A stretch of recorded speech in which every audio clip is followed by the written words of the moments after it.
Welcome, everyone. My name is Sean Fargo, the founder of Mindfulness Exercises. In today's episode, I'm going to be speaking with Danny Grieco about how to get into organizations and corporations selling your mindfulness and meditation offerings. I met Danny at Wisdom 2.0 a couple years ago, one of the big mindfulness and meditation conferences in Silicon Valley. And he was introduced to me by one of my mindfulness teachers, Mark Coleman, who I know from Spirit Rock Meditation Center. I had learned that Danny had done a workshop for Search Inside Yourself at Google, helping their mindfulness teachers learn how to sell their mindfulness and meditation offerings in organizations and corporations. Profits to help those organizations be more mindful. And I thought, wow, such a treat to be able to meet someone who's helped other mindfulness teachers make an impact in those settings and make an income as well, doing that with integrity and authenticity. So I got to know Danny over the years, and we've been working together, and we're launching a new mindfulness sales course to help anyone who's interested in teaching mindfulness and meditation to be able to get contracts with large organizations or small organizations to be able to help them. And so the course is live on our website at mindfulnessexercises.com/mindfulness sales course. And so today we're going to be speaking about some of his journey, some of the things he's learned over the years about this topic to support you to be able to help others in this space. Danny is a fellow mindfulness teacher who's also worked as a salesperson for a long time. He's trained people in sales for a long time. And he's been practicing mindfulness and meditation for over 10 years. As a salesperson, he's successfully sold for startups and Fortune 500 companies, selling into almost every industry, from small accounts to seven-figure deals. He's seen the good, the bad, and the ugly so that you can see the best of what works. He's spent the last 5 years teaching non-salespeople the skills of corporate sales. He's trained hundreds of mindfulness teachers in sales and getting contracts with organizations. And he's trained dozens of Silicon Valley startup founders, including Y Combinator. He spent 10 plus years personally practicing and studying mindfulness and meditation, including daily practice, silent retreats, and academic study. He's also a certified teacher at Search Inside Yourself Leadership Institute, the mindfulness program born at Google, and he's taught programs at Facebook, Amazon, and many others. His instruction is engaging, fun, instantly applicable, and just very relatable. He's a down-to-earth guy, and I'm really looking forward to speaking with you today. So welcome to the podcast, Danny. It's a pleasure to be speaking with you again.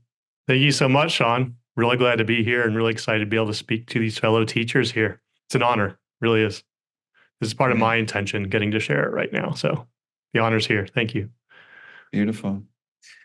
Yeah, so I'd like to start by asking, what are the biggest challenges you face trying to sell your mindfulness and meditation services to organizations? Yeah, great question. So I can go pretty deep on this, but I think that the biggest thing is probably just how we frame it and then getting people to feel it. Because when we bring this in, they might think it's this sort of hippy dippy thing, and they're very much in their heads. And they, in the corporate world, we tend to stay in our heads a lot. But because as mindfulness teachers, we're actually embodying what we preach and what we teach, we can actually convert them to feeling a bit. And so part of the challenge, partially for us, is to hold that embodiment And then the other challenge is helping them to sort of feel it, because it's hard to get somebody, you can get people to think their way into mindfulness. We'll talk about ROI, that stuff is important. We'll talk about, employee retention stats, but getting them to actually feel it is the biggest key. And the beauty of being a mindfulness teacher, most of us are, I assume all of us are practitioners. We know how to feel, and we'll talk about ways to actually get people to feel it themselves as well. So a lot of it is framing it and putting it in their words. If we come in using words like mindfulness and meditation, that might be a bit more challenging to them. But if we understand what challenges they have first, burnout, retention, stress, people not getting along, then we can speak in their terms, because these are things that matter to them. At the end of the day, we can call it whatever we want. I had a really good fellow teacher who said, they asked, how are you so good at bringing these workshops into companies? And she said, I smuggle it in boxes with different labels on them. I might not call it meditation. I might not call it self-compassion. It might be mental strength. It might be, stress reduction. It might be nervous system regulation. But basically, realizing we kind of have a set of ways we describe it, but being adaptable, using our compassion and empathy that we're so strong at already, in order to put it into their words, is really a powerful way to bring it to them. Beautiful. Thanks for sharing all that. That makes a lot of sense. Can you share a success story where selling your mindfulness training to a company led to significant positive changes within that organization? Sure. Yeah, I can share a few. I was lucky enough to get into Facebook, or Meta now, as it's called. And I taught, I think, 3 or 4 workshops there. And it's really beautiful seeing the transformation of the people over the time we spend with them. One story I love telling is we got to the very end of it, and we did it. We went around and let everybody sort of share their experience, share what their takeaways were. And there was one young woman, probably, early 20s or so. And the whole time, she'd been a bit scattered, didn't seem as focused, wasn't even sure how much she was really, taking it all in.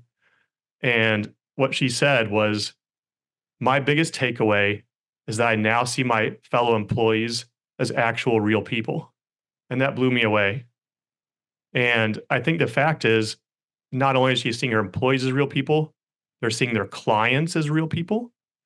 And some of these companies we work with, not only are they interfacing with their fellow employees, they're interfacing with the world through the products that they're creating, through the calls they're having with their customers. So seeing that ripple effect come out is really powerful. And we did a lot of surveys at Facebook. They had a lot of really positive feedback on there. Some of it hopefully will be published soon. But speaking of stuff that's been published, I had a really good colleague of mine who's also a fellow mindfulness teacher through the same organization, and he works at SAP. For those who don't know, SAP is a massive German global conglomerate software company that, not to make generalizations, but they're the very analytical type, very head-based type. And we were worried that they'd even take to it.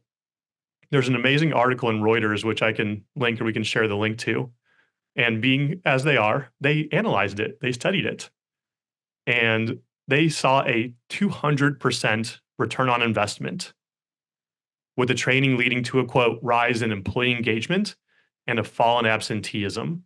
What company does not want to have employee engagement and a reduction in absenteeism? So knowing we're making these changes is so positive. This isn't just, oh, do this, feel good, but they're actually having bottom line business results that come as a consequence or a benefit of these types of practices. It's amazing that they saw those changes, much less being able to see hard data. Mm-hmm. Yep. Yeah. What specific skills or strategies do you think are most essential for effectively pitching mindfulness programs to corporate clients? Yeah. So I'll focus on the pitching side. In sales, or, bringing stuff in organizations, we talk about demoing the product. And our embodiment, how we show up to these, our energy going into these, is in a sense showing what we're going to be bringing to them. So a huge advantage that mindfulness teachers have is we have this embodiment. It can vary day to day, of course, we're human, right? But coming in as yourself, you might have to speak a little bit faster, but not getting into that frantic state is really powerful. The other thing too that I referenced a little bit is getting them to feel this. And there's a few different ways that I've successfully done this and seen others successfully do that. And one of those is storytelling. There's a gentleman, Scott Shute. Some of you listening might have heard of him or heard him speak at Wisdom 2.0 or other events. He basically championed and pioneered the mindfulness program at LinkedIn. Jeff Weiner, the CEO of LinkedIn, one of the largest companies, a very well-known CEO here in Silicon Valley, huge proponent of mindfulness and emotional intelligence. And Scott started doing programs. They actually promoted him to, I forgot the exact title, but it was sort of Chief Compassion Officer or something like that. I think it was one of the first C-level roles they actually had at a major company. And so what he does is he tells stories to sell this. And it is kind of this balance when we're pitching of, the data to satisfy, the technical side of the brain, but then we also have to get the feeling side of the brain. And one example he gives that I love is, back in the day, 70s or so, 60s or 70s, if you were running down the street, just running down the street, people be like, what's this person doing? Why are they just running down the street? Now I realize it's called exercise. Back then, it wasn't a normal thing. Back, even further back, there's this radical program that I forgot that the football team was doing. This, maybe early 1900s, where people were literally tearing their muscles to get stronger. It's called weightlifting as we do it today. And fast forward, dealing with the body, this analogy of the body, almost every single major company has a gym, somewhere in there, or some sort of benefit for gym membership, or these health programs they offer for weight loss within their company. And so then the question is, okay, we realize we have these bodily things that help us to be more productive and efficient. What about our mind though? And so just like in the past, and still today we struggle with, bodily challenges, lethargy, weight challenges. Today we're really struggling, particularly in this post-COVID world, not to use that phrase overly, with the mental challenges of the world. And so now all we're really doing is bringing them the similar type of skills to deal with what's even more critical to an office worker, which is the stress of the job, through science-based tools that really help them to be more calm, to be more resilient, to manage the stress better. In a way, it almost begs the question, why have we neglected this portion of the worker? We just kind of almost assumed that burnout, sickness is a part of our jobs these days, is a part of the reality of living today. The beauty is it doesn't have to be. And so all we're doing is bringing in kind of the next evolution of, instead of focusing on the body, now we're giving people tools and exercises for the health of the mind. And so I think that's really helpful to share stories like this when you're pitching. Another really powerful thing too is when you're speaking to the person, asking them if they've ever done any of these practices. Beautiful thing. Maybe they've tried it. Maybe they haven't, but maybe they've done it a little bit. Maybe they might say, yeah, I did it. I went to this, weekend retreat thing. They had some of that. And ask them, how'd that make you feel afterward? Maybe if you're willing, take a moment. What was that like for you? But genuinely ask. This is where we bring in our other major skill, empathy and compassion. And they'll say, well, gosh, you know what? I actually felt great. I said to myself, I should be doing this more often. And maybe then ask the person, what would it be like if you had that quality of mind that you had then during your normal workday? Leave a big pause, give them time to sink in and kind of sit with that. They might say, wow, that would be really nice. And then maybe ask a question like, is there a fellow coworker who you think would be easier to work with if they also embody that frame of mind? And you can say, don't tell me their name. You don't have to tell me their name, but ask that. Maybe imagine what it'd be like if the entire company even became, 20% more like that. What effects do you think that might have on how employees relate to each other, how they treat their clients, how they treat their customers? And you see, I'm really leaving a pause here. Again, there's a great phrase that was shared that's decisions are made in the silence. And so allowing this space really allows them to sort of switch over from this analyzing brain to that sort of feeling brain. and sort of try this on so they kind of get it, not only at the tactical level, but at the feeling level as well. So to kind of sum that up, us embodying it, us telling stories, us bringing them to us bringing up stuff for them is really powerful. And one more really cool thing that I've done before and other teachers have used is actually offering a little mini practice during the call itself, saying, you know what, the intention of this isn't always to, we're not going to ask people to start meditating 20 minutes a day. That's a big ask. We do bite-sized practices they can do in the moment.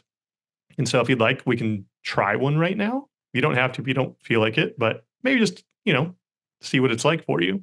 And a practice I really like to use, Sean, is the 3 breaths practice, where you just say to the person, I'll do it with you right now, Sean. I'll say, hey, if you'd like, just get comfortable in your seat. You don't even have to close your eyes. You can just lower them slightly. We're going to take 3 breaths together that I'll lead us through. So I'll invite us to begin with one nice deep breath now. Relaxing the body first. Maybe allowing the shoulders to drop, the face to calm a little bit. One more breath, allowing the mind to settle a little bit. And now one more nice deep breath. Just allowing yourself to drop in a little bit more. Sit with this for a moment. And now ask yourself, what's most important right now?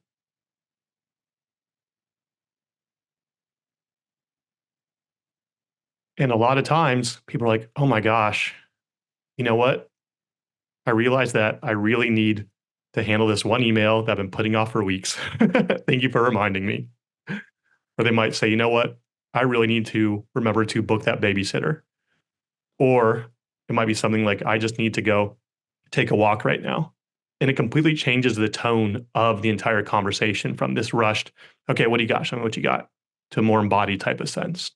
So there are a few ways I think can really be helpful in pitching mindfulness there. Yeah, those are really great tips. I think a lot of people, when they think about, selling their mindfulness or meditation offerings, they get very heady and that they have to try to like convince someone that it's, the best thing since sliced bread, or that they're the best person for the job, or that, that company needs it or something. But yeah, if you can invite that experiential practice and kind of give people a taste or a sense of what it is that we're really offering here, and see that's a very powerful way of demonstrating, the value of what you're offering, and can help you to, get that contract, or, be able to reach more people in the organization.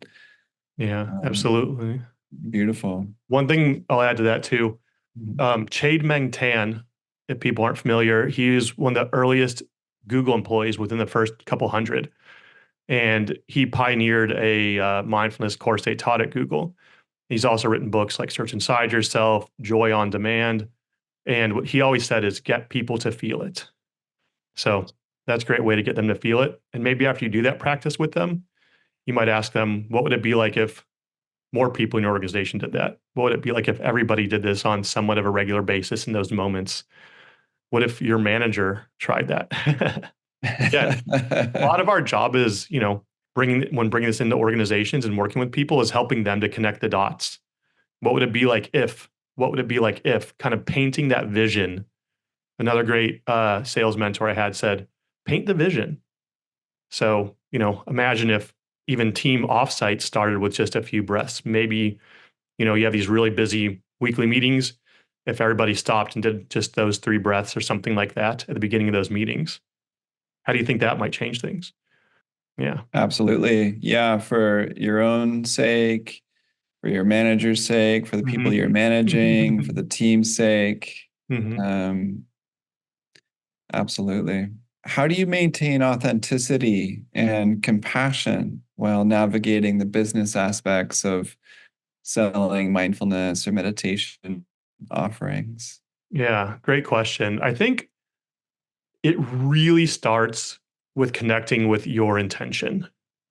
And in the course I do, that's the very first module we do is connecting with our why and asking ourselves, why am I doing this?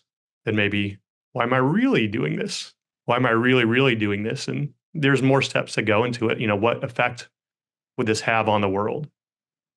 What change would I like to see in the world? And then I think that, if you go into a call and you kind of reconnect with that intention, you're coming from that place versus worrying about, oh, am I going to get the contract signed? Or is this negotiation going to be hard? Do I have all my slides put together? But when we kind of start by really knowing what our intention is, we're automatically coming from a place of authenticity. And we can even share that directly with the person we're speaking with. My intention is to see if there's a good fit for bringing more common peace to your organization in a way that would help your organization in the ways that you'd like to be helped right now with the challenges you have right now. How does that sound? And probably I'm gonna be like, yeah, that sounds pretty good. Thanks for sharing that. Because they're always worried about what your intention is, because they're used to speaking to, people pitching them, oh, they're just trying to get my money. They're just trying to get me to, sign on a dotted line. But if our intention is to only work together if there's alignment, we could even say that, then it puts them at ease. And that's what really comfortable sales feels like. And here's the crazy thing, Sean. The best salespeople I've worked with, that's the point that they get to. They're not the ones who are trying to force anything. They're the ones who know when there's a fit. They know how to explain how what we bring could be a fit.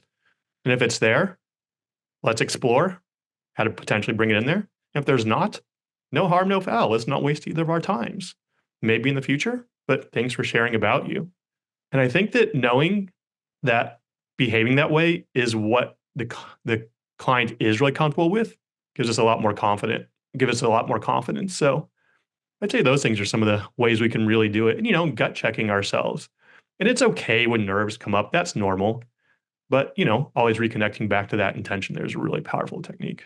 Yeah, I even hesitate to use the word technique, because it might cheapen a little bit. But when there's that deeper yeah. alignment. Something to remember as we're engaging people to, sense into our heart's intention and Mm-hmm. not be overly aggressive or heady. Mm-hmm. So as you're selling mindfulness or meditation offerings to organization, I'm really curious, what are the most common misconceptions or objections that you hear from organizations when you're trying to sell your mindfulness offerings? I've heard plenty of things. This exists. Probably the biggest things would be that, it feels woo woo, or that, where's the money in it? Where's the money in breathing, so to speak. And, that's very normal. And I think that, one thing I talk about in the course is when it comes to objections, the number one way to respond is to welcome them. If someone is asking these questions, it means they're actually thinking about it. If they weren't asking this, then it means they're probably checked out. They're not really paying attention. There's apathy there. So, well, first off, welcome questions. And the second piece is a lot of times it helps to ask a follow-up question and to kind of, narrow it down a bit. So if someone says, oh, it feels woo-woo or hippy-dippy, I'd say, great, you know what? I hear that a lot. Don't worry, no worries. I'm curious, given that what some of the fears are that you might see that having, or why that comes up for you. Maybe there's specific people that you're worried about or something like that. Maybe getting them to clarify a little bit more. They might say, oh, well, I know that we've tried something in the past, or some people were very kind of, we're a group of lawyers and they're very hard-edged thinkers. And so first off, that allows us to kind of know where we're coming at it from a little bit closer. But I'll kind of give some common responses that I might have to some of these questions though. So let me think. So for the hippy dippy side, I think that going back to the stories and the analogies is really powerful. And yes, we could acknowledge, hey, I totally acknowledge that a lot of these practices might have had origins in different places. But the good news is when we do this in your organization, we do it in the framework of your organization. So, a lot of times we use words like mental challenges instead of mindfulness, for example. And I think the more we can elevate it to being, again, this isn't about, trying these weird practices. This is about directly addressing the reality of the workplace today with these very powerful tools. again, the fact is people are burnt out, people are stressed, there's lack of engagement, there's higher turnover than there's ever been. How are we actually managing these things? And basically, maybe sharing the way we do this program. We'll reference science as well, if that's helpful for your team, and we'll put it in their terms. And everything that we bring to people is an invitation. We're not going to be talking about religion. We're not going to be talking about Buddhism, unless that's something that your organization is amenable to, but might not be. We're going to be talking about specific challenges they have. And the way we've used and framed these practices is in a way that doesn't feel spiritual or woo woo. I'm not going to come in with incense or beads. Nothing against those, of course, but that's not the context of how we're doing this today. We know that people, when their adrenaline is spiked, that which it is quite a bit, the amygdala, as we talk about, that fight or flight part of our brain, it shuts down the prefrontal cortex, which is a part of the brain responsible for critical thinking, for making good decisions, for logic and reasoning. So in a way, we're actually bringing people back to a place where they can be more in control, so to speak. So they do feel more calm. So their body is very much regulated. The mind is what regulates the body. And so these tools aren't made to be, a form of spiritual practice. The way these are presented here is very much in a way that helps with the mind managing the body and managing the stress and the challenges that you told me that you have today. And we welcome the skeptics. As I mentioned, everything is an invitation during these programs. We invite people to participate at a pace that's comfortable for them. And I like to tell a story where, the last time I presented this was a group of, it was a sales team based out of Louisiana and Texas, mostly men, like to hunt, they like to fish. And by the end of it, they were convinced. I even had a quote that said, at the beginning, I was a bit skeptical, but by the end, I couldn't have been more grateful for the tools that Danny brought to me or brought to us here as well. So that's a one misconception. The other one has to do around, where's the money in it? And I think traditionally companies don't spend money unless they can see a way that's going to make them money. And so there's a few ways to sort of respond to this. I'd say one is the, logical, and then one is more of the kind of feeling based one.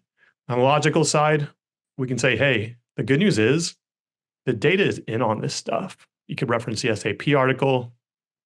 There's hundreds of articles of, peer-reviewed journals of showing how breathing calms the nervous system, which allows the brain to work better. And offering to share these with your client. Part of the thing I have in the course is a spreadsheet of links of great articles. And I encourage teachers, anytime you see a great one, save it, bookmark it, and share it. A good way to sell is not only with our own sort of beliefs, but by sharing others and third parties as well. The more places they hear it from, the more directions to the point it's like, okay, I can't really ignore this anymore. This is very true. The more effective it is. And one more thing I'll add is referencing other companies who've used this. You know what? This is used by top companies today. This is no longer a sort of, bleeding edge or cutting edge or kind of, far out thing to do. Like I mentioned, SAP uses this. Salesforce, a massive company here. Hyatt Hotels uses this. German Telecom uses this. Deloitte, one of the biggest consulting firms, uses this. Ford uses these tools. The UN uses these, believe it or not. It's also been used in pro sports teams too. Basically, any place where there's some degree of stress, this is effective. Is this a place where where there's stress in your office today? I'd be curious to know. Yeah. Totally. Great. Thanks for sharing all that. Mm-hmm. I'm curious, as you sell mindfulness workshops and courses and teachings to companies, whether your personal practice or your personal understanding of mindfulness has been impacted as you relate with these organizations and talk with them about mindfulness. How has that impacted your own personal practice and understanding of mindfulness itself? Yeah, great question. So to be honest, I think the way I was introduced to this, I had someone I was actually dating who was a yoga instructor, and I think they were kind of sick of my, anxiousness, and that's kind of how I operated on pure adrenaline all the time. I think out of frustration, she kind of shook me and said, "You should try this. Try mindfulness or try meditation." I started with 3 minutes. Next thing you know, I went through the whole transcendental meditation course, I've been to silent retreats as well. And so for me, I kind of thought that it was this thing that I do maybe in the mornings, afternoons, where I just sit there for 20 minutes or however long and do my transcendental meditation. Meta has been very effective for me too. And then I go about my day. But after teaching it in organizations, what I really realized is that doing this throughout the day is what's really kind of the true test of our practice. And so learning new ways to kind of do this throughout the course of it. Maybe it's I'm about to hop on a call, I'm nervous. I take a few breaths now. It doesn't need to be 20 minutes on the cushion. Or after I get done with a call and I'm feeling all flustered, I can tell that I'm flustered, number one. And then number two, I can do some grounding practices there. So what it's done for me, it's really helped me to integrate it kind of more bite-sized pieces throughout the day because the lifestyle we live in today doesn't always permit going and sitting for 5, 10, 15 minutes, but finding ways to integrate it throughout the day. I really think that's one of the best ways to teach it as well. And I recommend people teach it by these sort of micro practices, if you will, that people can do. So yeah, it's become more of a a practice. The emotional intelligence piece is really big too, and knowing that I don't have to wait till tomorrow morning to sit on the cushion and calm myself. I can do it in the moment or while driving. I'm not the most calm driver, but I've really become more calm. I'll say that. Yeah. Yeah. It really helps make it more accessible for people. Yeah. You don't have to live at a monastery. Hmm. You can just do this while you're sitting at your desk or Yeah. taking a shower. Yeah. It's great.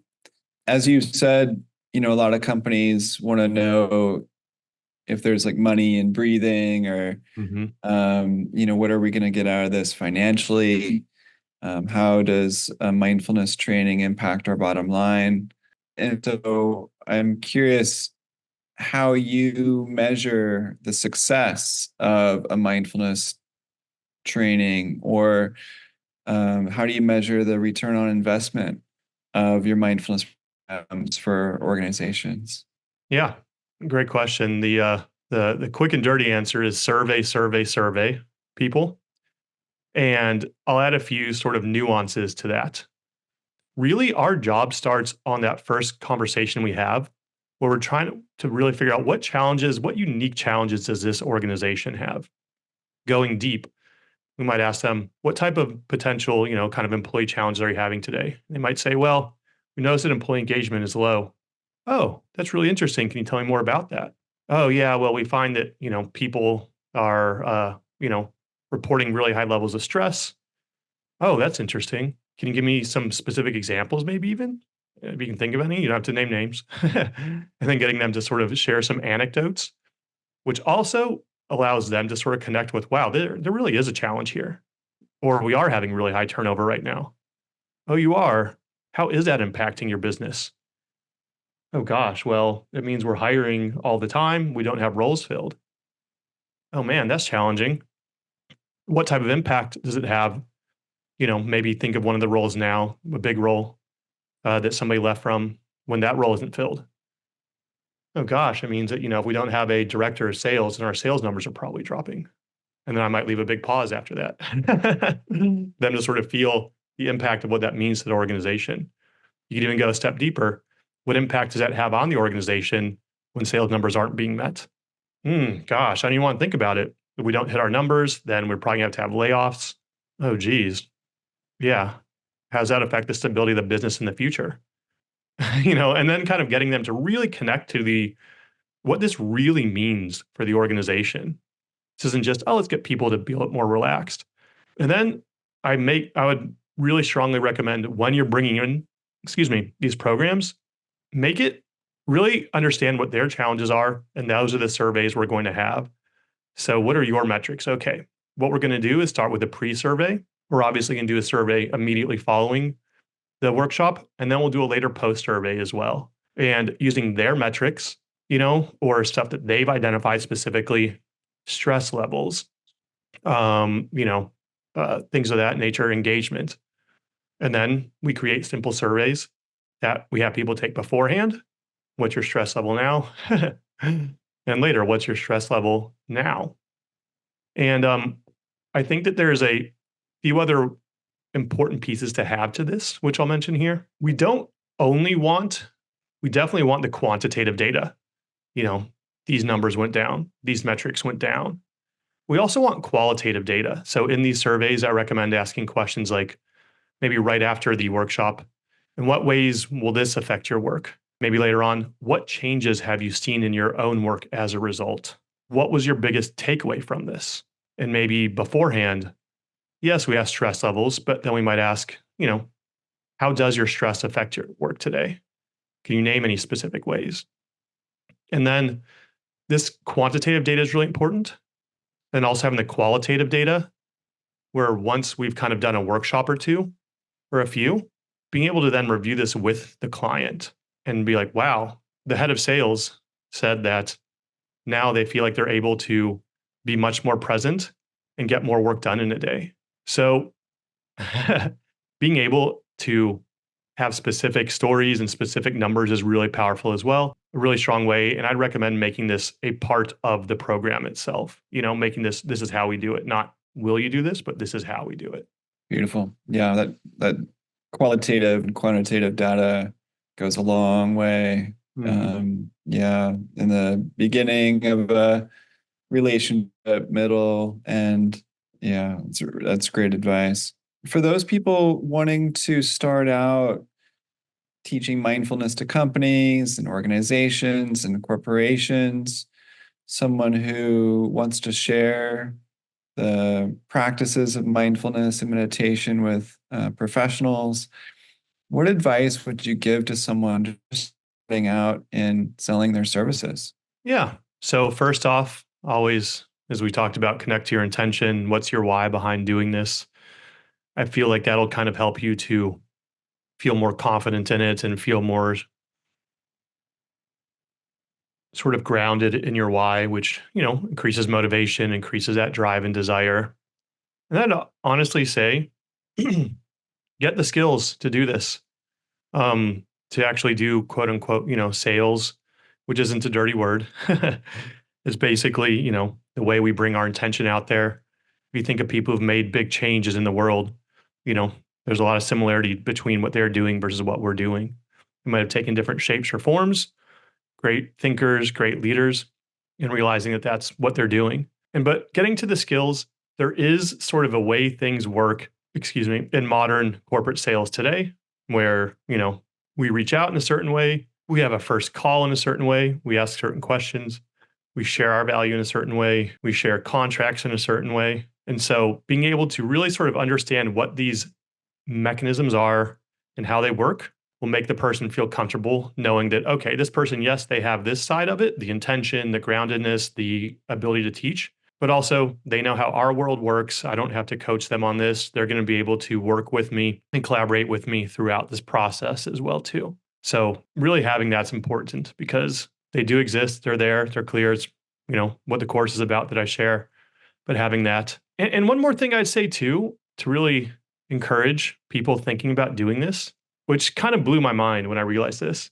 There was a survey done about what makes the most effective people who do sales, and might invite the listeners to think about what that might be. And guess what?